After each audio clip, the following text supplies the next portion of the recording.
Let's take a look at section 8.3a, analyzing geometric sequences and series. We're going to be splitting this up into two sections right here. So let's get this thing started. We got some vocabulary. The first term I want to look at is the geometric sequence. And that is the ratio of any terms to the previous terms. In 8.2, we began to look at arithmetic sequence series, where we were looking for a common difference. Right here, in this chapter or this section, we'll be looking at the common ratio. Now, what happens when we have a common ratio?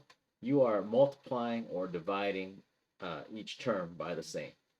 Okay, so easier for us to go ahead and just say we're multiplying each term by the same ratio to get the next term. So when we talk about common ratio, we use the variable r right here. So let me go ahead, I'll pop in a r, and it's quite simple. R is equal to the second term divided by the first term.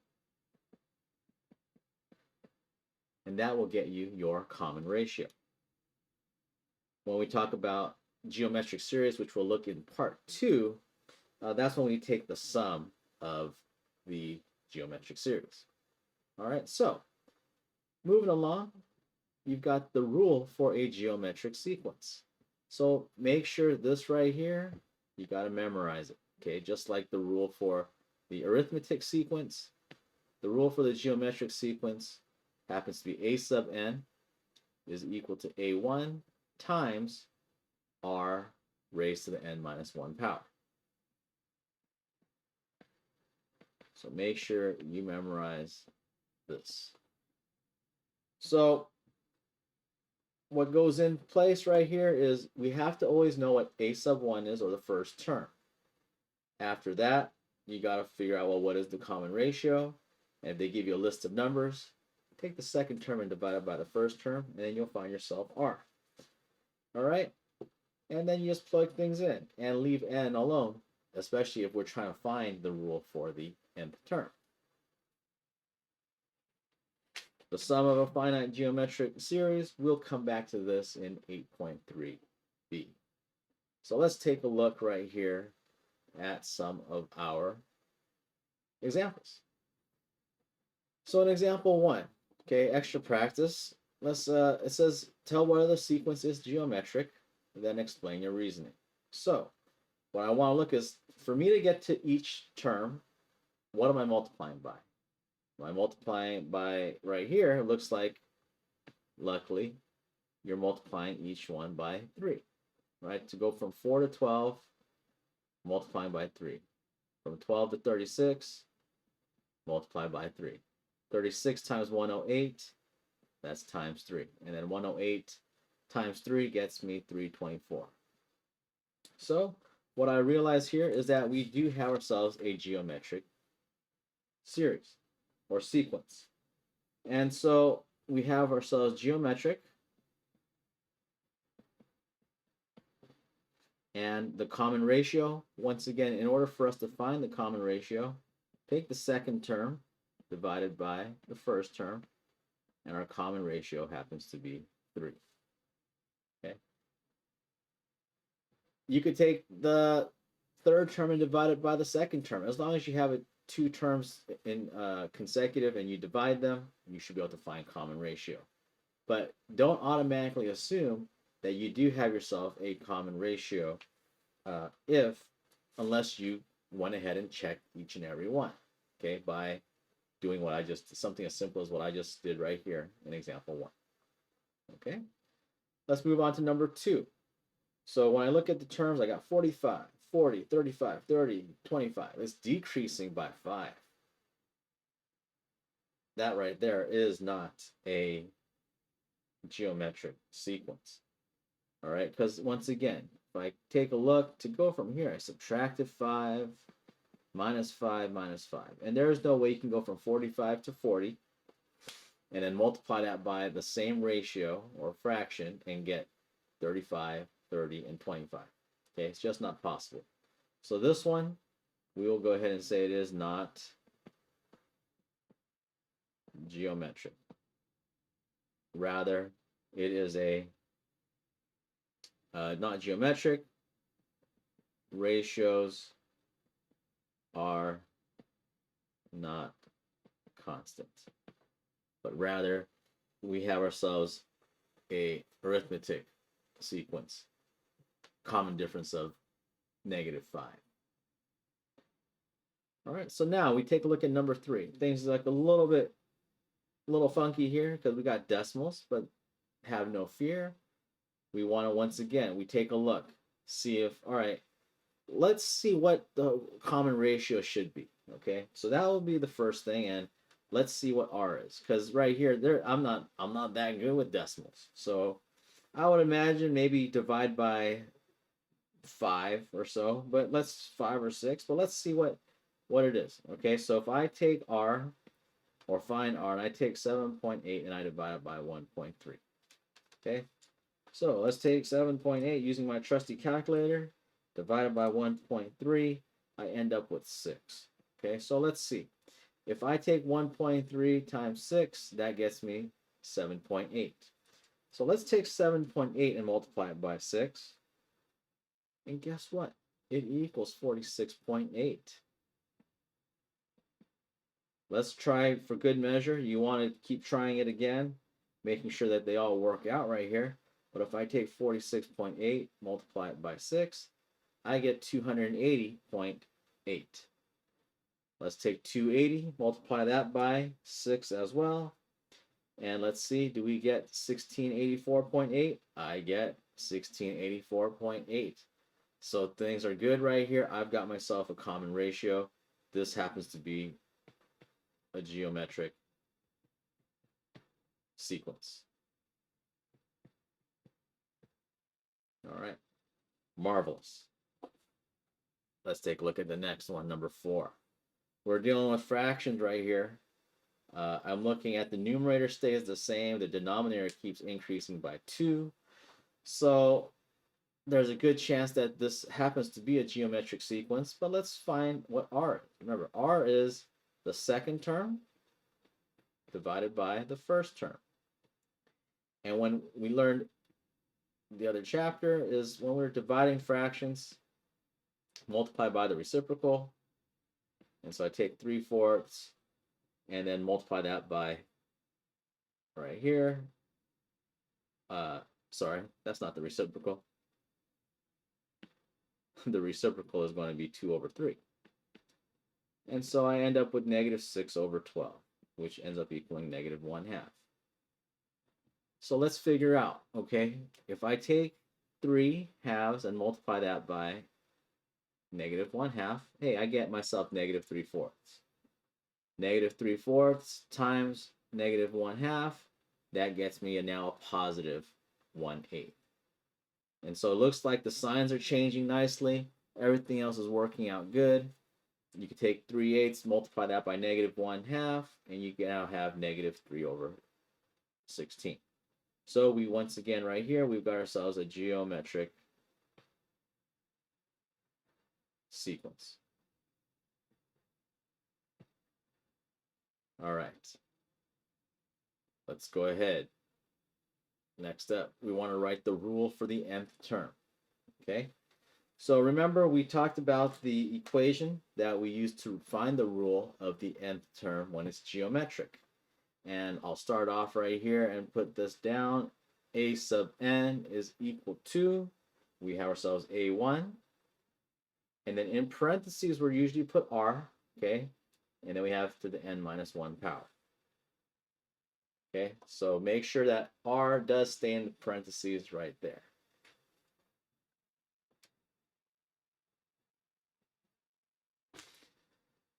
All right, so let's figure out a sub 1. They give us a list of numbers. The first number is a1. Okay, so I now know that a1 is equal to 6. So I can go ahead and plug that into our equation. We also need to figure out r. Now remember, r is take the second term divided by the first term, and you end up with 3. So my common ratio is times 3. And we have ourselves next up the n minus 1 power. So right here, I went ahead and we just figured out the rule. Okay, so the rule right there is 6 times 3 raised to the n minus 1 power. In the end right here, they're asking you, well, let's figure out what is the sixth term. So we have a sub 6, and then it's going to be 6 times, and then parentheses 3, and then raised to the 6 minus 1 power. Don't forget your order of operations here. Okay, that's going to be key when you guys need to get your answers, especially later on in this section when things get very complex. We got ourselves right here 6 minus 1. Okay, we got to take care of the exponents when we think about PEMDAS. And then so we got 3 to the 5th power, all right, and then multiply that by 6. And so practicing with your calculator, you should be able to get 1,458. And that right there is the sixth term. All right. There you go. Pretty straightforward. Let's take a look. Let's try number 7. I think now that we have an idea of how these problems work out, it's very similar to that of the arithmetic sequence and series. As long as you know the equation, you know how to find the first term, whatever the common difference, in this section the common ratio, then we're in good shape. Okay, so right here we got to figure out what the first term is, and that should be quite simple. It's the first number in this list. Next up, let's find r. And so this one becomes a little bit challenging because we have 5 over 2 divided by 1.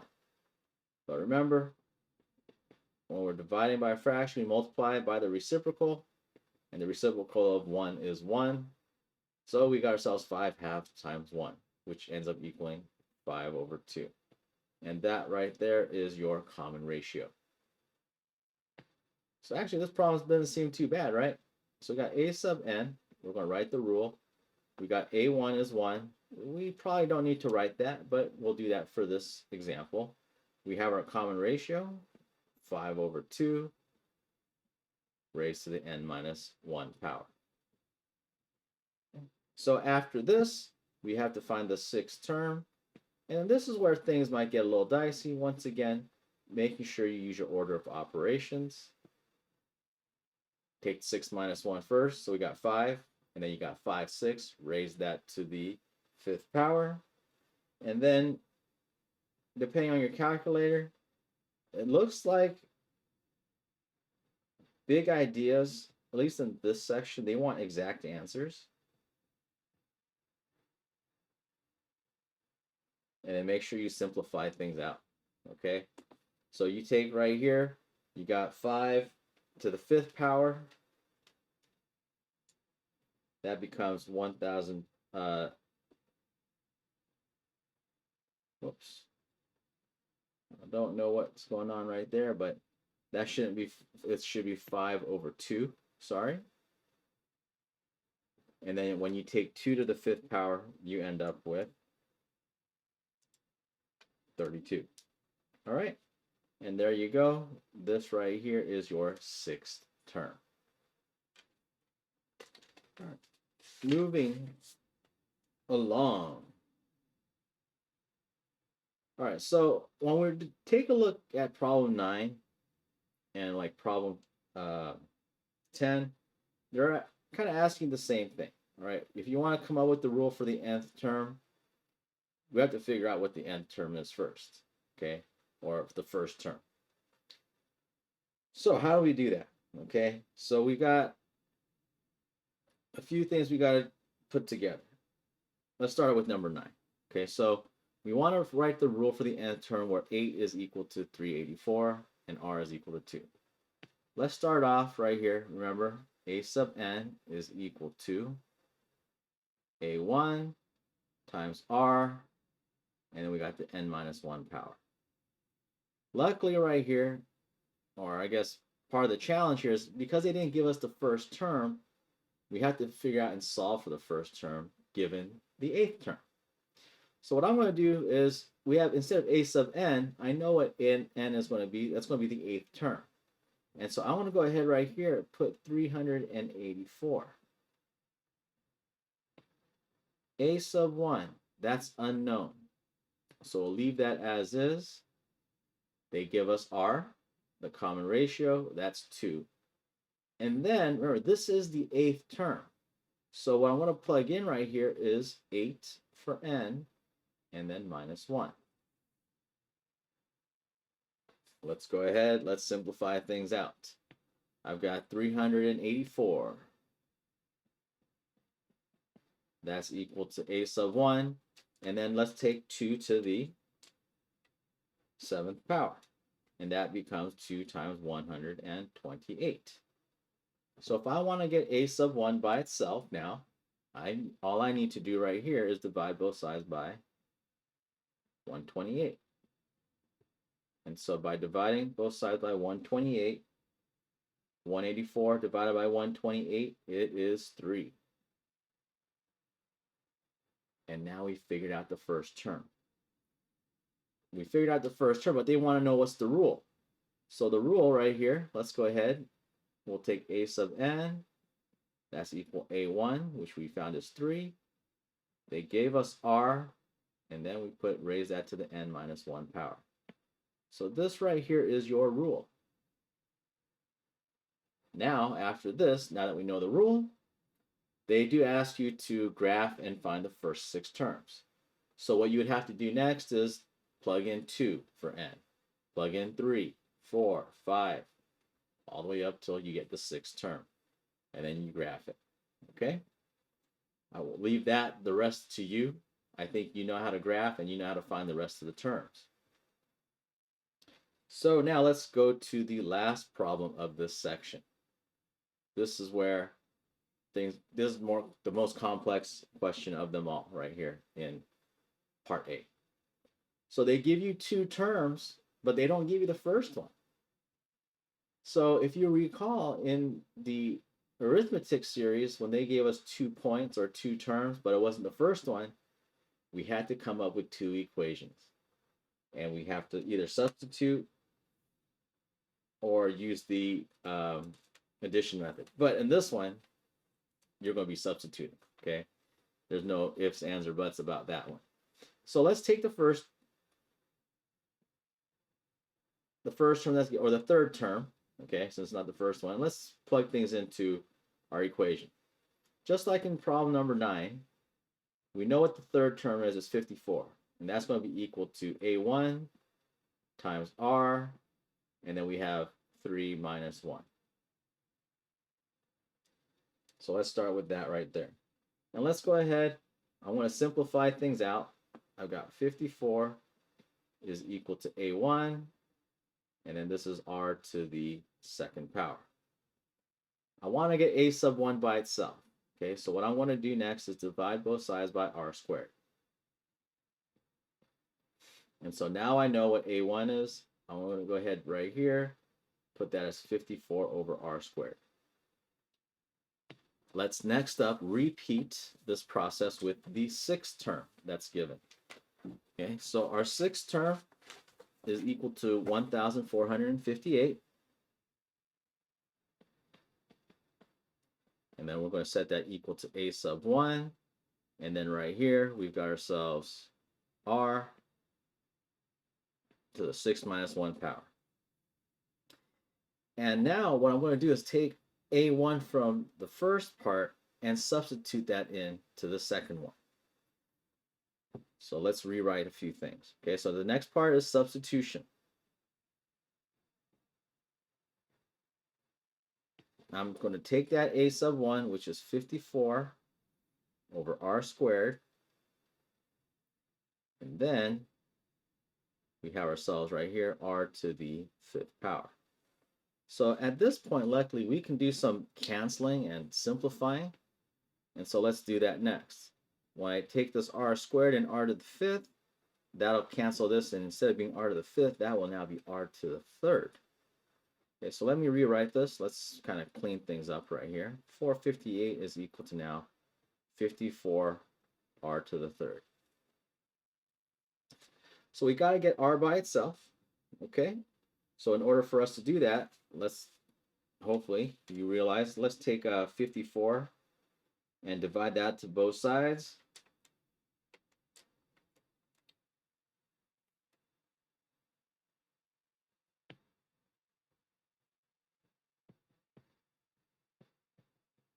And so that will get us 27 is equal to r to the third. Last piece right here, in order to get rid of the r to the third and just r, we cube root both sides, and r is equal to 3.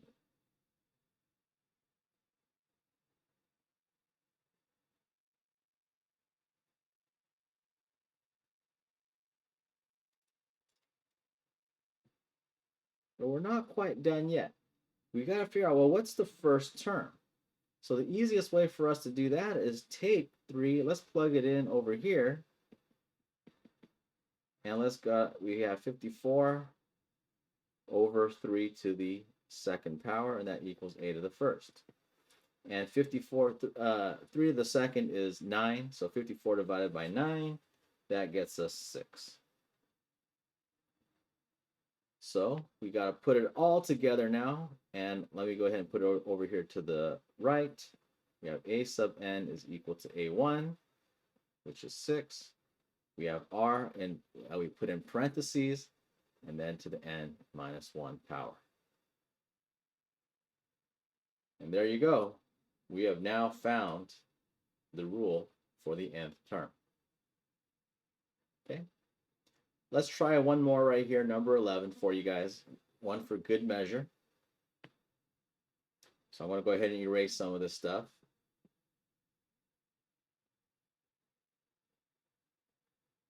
Keep our flow going. So let's start off with the second term. So we got -2 and plug that in. We don't know what a1 is. We don't know what r is, but this is the second term, so we're going to put 2 minus 1.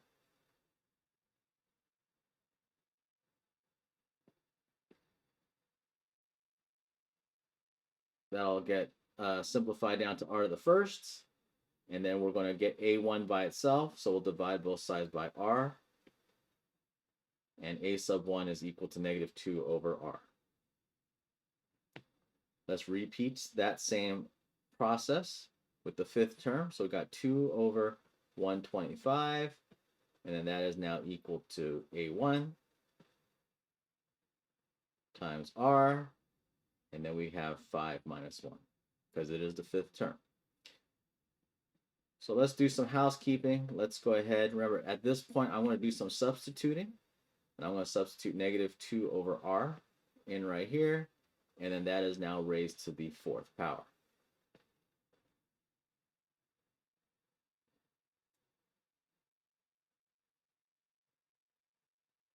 So what can we do next?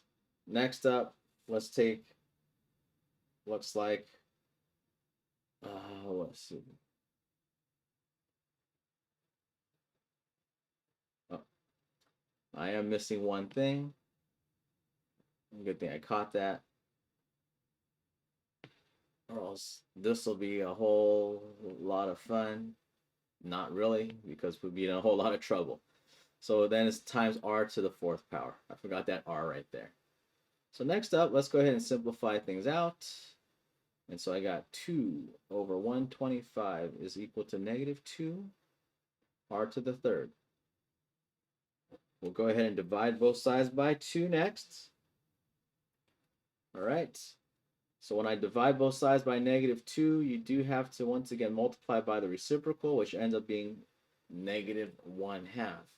So I can go ahead right here, multiply this by -1/2. And what ends up happening is we now have -1 over 125. If I cube root that now, we will now have r is equal to -1 over 5. So that's our common ratio, -1 over 5.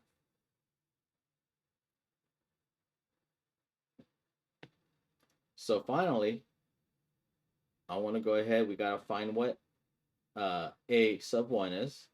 So we have -2. We're going to divide that by -1/5, which is the same thing as multiplying by the reciprocal. Let's take -2 times -5, and we now have a sub 1 is equal to 10.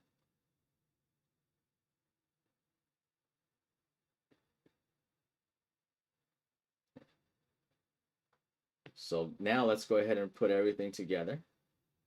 We have our equation. A sub n is equal to a1, which is 10. And then times r, we have as -1/5 raised to the n minus 1 power. And there you go. You have now found the nth term of the geometric sequence. There you go, 8.38. If you appreciate what I'm doing, hey, don't forget, please like, follow, subscribe, comment, do all those things. All right, thank you very much, and have a good one.